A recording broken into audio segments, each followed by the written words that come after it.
we see a deadly virus spreading across the world. Anyone who comes into contact with it turns into a zombie in just 12 seconds. Now thousands of infected people start climbing over a massive wall. They enter the city and attack everyone in their path. Chaos spreads everywhere. People run in fear, but there's... At an altitude of 10,000 meters inside a flying airplane, a small dog was barking like crazy at the rear cabin door. The air hostess thought the dog was just making noise for no reason, but as soon as she pressed the button to open the door, the dog that had been howling just a moment before ran away in fear with its tail tucked between its legs. Before the air hostess could understand anything, in the very next moment, a terrifying sound echoed throughout the entire plane. This sudden sound opened the eyes of Jerry, a former UN investigator, who had been sleeping in the front section. Filled with a deep unease, he slowly pulled aside the curtain between the two sections, and the sight before him was more horrifying than even his worst imagination. The entire rear section had turned into a living, breathing hell. Sensing the danger, the remaining passengers did not waste a single moment. Everyone picked up their luggage and got busy blocking the passage. But just then, a wrongly placed bag suddenly slid down. This sound was no less than a bomb. Upon hearing it, the crazed zombies lunged at that entire wall.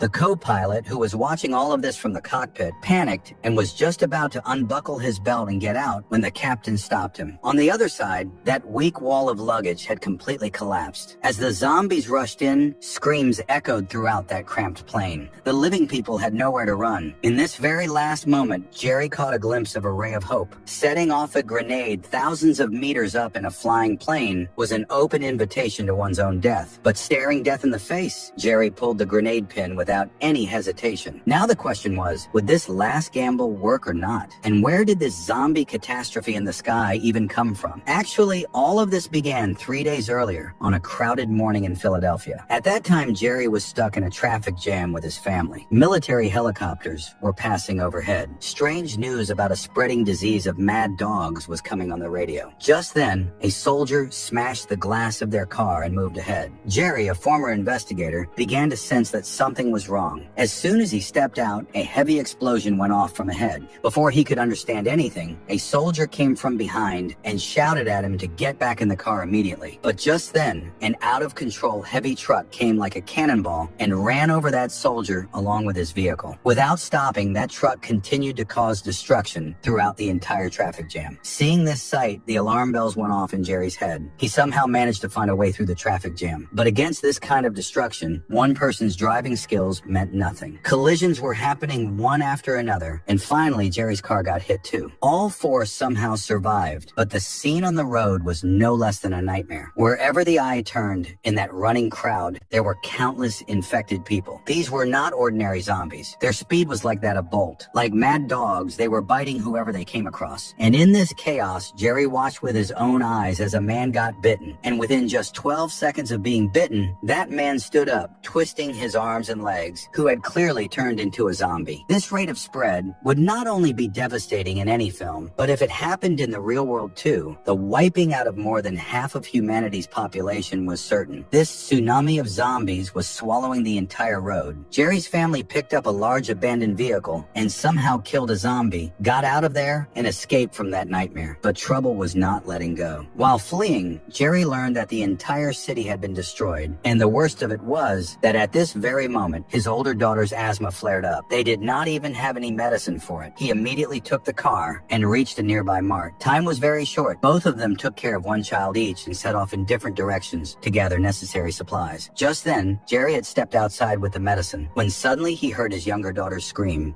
Jerry immediately went to her and saw that two thugs had together grabbed his wife. He shouted at them, but just then, one thug pulled out a gun. Jerry also did not think for even a moment and shot him dead right there. But before both of them could even take a breath of relief, a police officer showed up. Jerry raised his hands, but in the very next moment, that police officer ignored the body lying on the ground and himself joined in the looting. It was clear that in this devastation, both law and humanity had come to an end. When Jerry's frightened family stepped out of the store, they found out that the car they were planning to escape in had also been stolen by someone else. Jerry immediately realized that staying on the road was not safe. He quickly took his wife and children and ran towards a nearby building. And at the same time, time called his UN friend Carrie on the phone, who was going to come rescue them by the next morning. But for that, they needed to reach some high place. Soon, all four reached the base of a tall building, but just then, a zombie fell straight down from above. The sound of that crash woke up all the nearby zombies. Everyone quickly got inside the building and shut the door. But immediately, powerful shoves started from outside. Running upward through the stairs, after climbing 7 floors, they found a living family. This was a kind Mexican family, who not only took Jerry's family in, but Jerry understood everything. To test that crazy, but perhaps humanity-saving guess, he immediately knocked on the cockpit door. Hearing Jerry's plan, the pilot changed course without thinking for even a moment and proceeded at full speed toward Cardiff Airport in Wales. No one knew whether the WHO center there was still operational or not, but it was necessary to take this gamble. 6.5 hours later, the plane reached the skies of Wales. But just then, down in the cabin, a small dog left its owner's leg and started barking loudly at the lower door. And this unusual behavior of this very dog set off everything that happened at the beginning of this story. And with a powerful explosion, that stormy wind tore the plane apart, and the zombies that had been spreading their claws were pulled out through the windows by that tremendous force. But the price for this last gamble also had to be paid. The plane went completely out of control and finally crashed into the forests of Wales. When Jerry woke up from unconsciousness, waves of pain were running through his entire body. He looked down and saw that a sharp piece of iron was lodged in his stomach. Enduring the pain, he fell to the ground. Fortunately, Sagan, with the severed hand, had also survived. Both, supporting each other, began moving in the direction pointed out by the pilot in that forest. After a very long time, they reached the door of the WHO center. After such a long journey, Jerry collapsed right there. When his eyes opened, a full 3 days had passed. The wound on his stomach had been stitched up, but he was tied to the bed. 2 strangers in front of him were holding his satellite phone and questioning him. Jerry, without any delay,